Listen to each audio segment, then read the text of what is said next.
Hey everybody, it's Screaming Screen. Don't forget to hit that like and subscribe button. It's the best way to keeping up to date with all of Screaming Screen's great new videos. Disney bought Lucasfilm for a whopping $4 billion, and ever since Star Wars: The Force Awakens hit theaters in 2015, it's appeared as if the studio did no wrong. There may have been some controversy surrounding creative decisions made in The Last Jedi, but both that and the other movies released have not made billions but also received a great deal of praise from critics and fans alike. Unfortunately, things went wrong with Solo, a Star Wars story, and it's now been revealed that Lucasfilm is putting future spin-offs on hold as they reassess where the franchise will go after Episode 9. With that in mind, we're now delving into all of the confirmed Star Wars movies which are on the way, along with those rumored to be in the works and some which have now been cancelled. We also touch on the TV shows being developed. Star Wars Episode 9, confirmed. After Lucasfilm parted ways with original director Jon Favreau, The Force Awakens helmer J.J. Abrams was brought on board to take charge of the movie, as the studio clearly wanted the finale of this trilogy in the hands of someone they could trust. There have been a number of scripts written for this one, but Abrams and Chris Terrio, Justice League, are responsible for the latest draft, and it's set to be released next December. Chances are that we won't get a title reveal until early 2019. Unfortunately, ObiWan Kenobi cancelled. When Disney first announced plans for a series of Star Wars anthology movies, excitement started building around the possibility of a spin-off for Obi-Wan Kenobi. However, clearly reeling from the fact that not even a Star Wars story revolving around Han Solo connected with fans, Lucasfilm has backed off the project, meaning that the years the Jedi Master spent on Tatooine will remain a mystery to us. As a result, director Stephen Daldry is no longer attached to take the helm of this, which is a real shame. Boba Fett, cancelled. Josh Trank was originally set to direct the Boba Fett movie, but that quickly changed when Fantastic Four was released in 2015 and quickly established itself as one of the worst superhero movies ever made. Since then,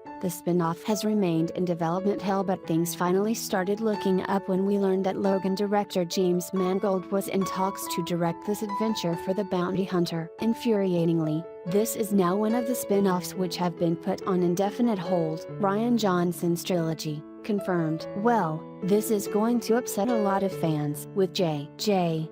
Abrams looking to wrap Rey's story up with Episode 9, Lucasfilm is concentrating on the franchise's next trilogy, and that will seemingly be the one from The Last Jedi helmer Rian Johnson. Very little is known about his plans aside from the fact these movies will put the spotlight on different characters in another era. That definitely has some potential, but how moviegoers will react to a totally original approach to the series obviously remains to be seen. David Benioff and D.B. Weiss Star Wars movie, confirmed. Once work on Game of Thrones is completed, it's believed that David Benioff and D.B.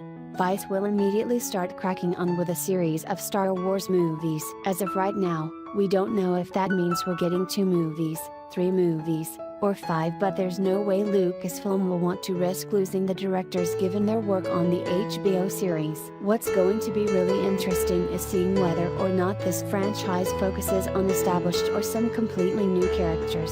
Yoda, cancelled. Yoda was specifically mentioned as a character who could receive their own spin-off when Lucasfilm was acquired by Disney, and there have been a number of hints that it's still happening ever since. Alas, the actor who voiced the character in the Clone Wars recently revealed that it's no longer in the works, and even if he hadn't said that, this would obviously be among the spin-offs put on hold by Disney. It's not the end of the world, though, and at least we got to see the iconic Jedi again in The Last Jedi. Jon Favreau's Star Wars TV series, confirmed. Disney is currently looking to compete with Netflix by launching its own streaming platform, and a big draw for that is going to be a live-action Star Wars TV series. Iron Man and the Jungle Book director Jon Favreau is in charge of the project, and while it's unclear whether or not he'll be serving in that capacity here, his involvement is definitely exciting. The filmmaker has confirmed that the show takes place around the events of Return of the Jedi, so this will be well worth checking out when it launches. Star Wars Detours,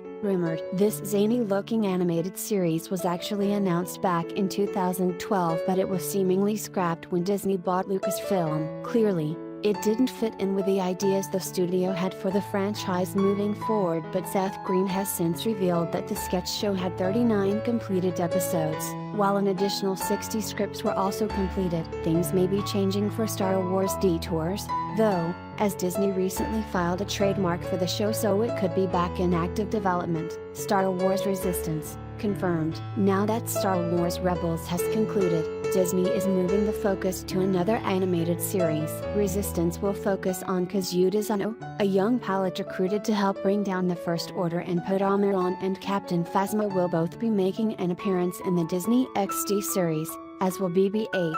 A show like this taking place in the current trilogy's timeline is something very different to what we're used to, and that should make it worth watching, especially as Rebels ending has left such a void. Solo 2, definitely, cancelled. Apparently, had Solo, a Star Wars story been a box office hit, Lucasfilm would have moved forward with a sequel. Seeing as the end of the movie sets the stage for that in a number of ways, it makes sense, and seeing Han Solo cross paths with the likes of Jabba the Hutt and Darth Maul would have been great fun. Given the commercial performance of the first installment, though, the chances of this ever actually happening are sadly somewhere between slim and none. What a waste, though, eh?